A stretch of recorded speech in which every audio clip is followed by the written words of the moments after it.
I ran across this article from Newsweek talking about some polls for the 2028 presidential election, and I realized something that plagued the Republicans is starting to happen to the Democrats. So I immediately came to make this video to bring it to everyone's attention so we can try to mitigate it by being careful and strategic about who we nominate in 2028.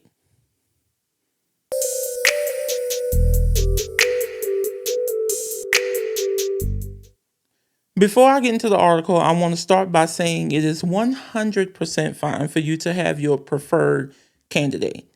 That is perfect. That is what primaries are for. The problem comes in where people who love their preferred candidate get upset if their candidate loses the nomination. So they stay home rather than vote blue anyway. So no matter who wins the nomination for every race across this nation, we need to make sure that we show up for them, even if our preferred candidate isn't the one who's going to go on to run and hopefully win the general election. So now getting back to the focus of this video, the article is from Newsweek and it is talking about JD Vance's chances of beating Kamala Harris and Gavin Newsom in the 2028 presidential election. The article said JD Vance leads Democratic California Governor Gavin Newsom, but trails former Vice President Kamala Harris in a potential 2028 presidential election matchup, according to this new poll from Zogby Analytics. The poll shows Vance with 42.1% of the potential vote, compared to Harris's 48.5%, with 9.4% not sure.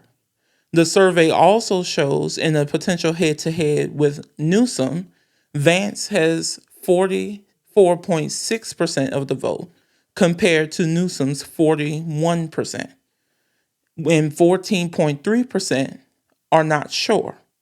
The poll surveyed 891 likely voters in the U.S. from January 1st to January 7th and has a margin of error of 3.3%. So, y'all, this is what I'm talking about. The Republicans suffer with this problem, and now I'm seeing it starting to affect the Democrats. The problem is nominating someone without thinking strategically, just voting based on who they vibe with the most. That's great for the primary, but who you vibe with may or may not win the general election. So everyone has been bashing Kamala Harris, saying she shouldn't run. The loss was her fault. She is a bad candidate. And a whole lot of other shit they've been saying because they have completely closed their minds to her and went all in on Gavin Newsom. But this poll shows exactly why we need to go into this primary with an open mind. The poll shows it. Vice President Kamala Harris leads JD Vance by 6.4 points. That's outside of the poll's margin of error. JD Vance leads California Governor Gavin Newsom by 3.6 points, just barely outside of the margin of error. Yes, polls this early on aren't definitive, but they do give us insights into how the country feels at this point in time. So now you may be saying, but Cameron, she had her chance, she lost. Yeah, she did, but she only had 107 days to get a campaign together. Everything from the logo of the campaign and the website and the talking points felt rushed at the time. That's what I was feeling. It's unfair to judge her and say she had her chance when it wasn't much of a chance to begin with. So right now, JD Vance is running away with the Republican presidential nomination, and Gavin Newsom is leading the Democratic primary. And this is the problem that I'm talking about. We must be careful because this is how Republicans always shoot themselves in the foot. They choose their vibiest candidate. I know that's not a word, but that's literally how they do it. They choose the candidate they most vibe with, aka the most MAGA and extreme, and then they lose the general election because of it.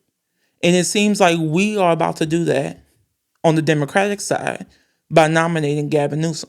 And it's not a knock on Gavin Newsom, it's just at this point in time, it looks like he can't beat JD Vance, who is, like I said, running away with the Republican nomination. So if he can't beat JD Vance, then who can he beat? And I've seen this happen before to the Republicans in Arizona twice. They did it twice with Carrie Lake. She lost both the governor and the Senate elections in years where the Republicans were supposed to be having a red wave, because she is a MAGA extremist Republican in a swing state. Now she running her ass to Iowa to try to run there because she can't win in Arizona. I need y'all to remember, all we need is 270 electoral votes. And we need to flip the House and the Senate by a large enough margin to actually get shit done. We need swing states for that.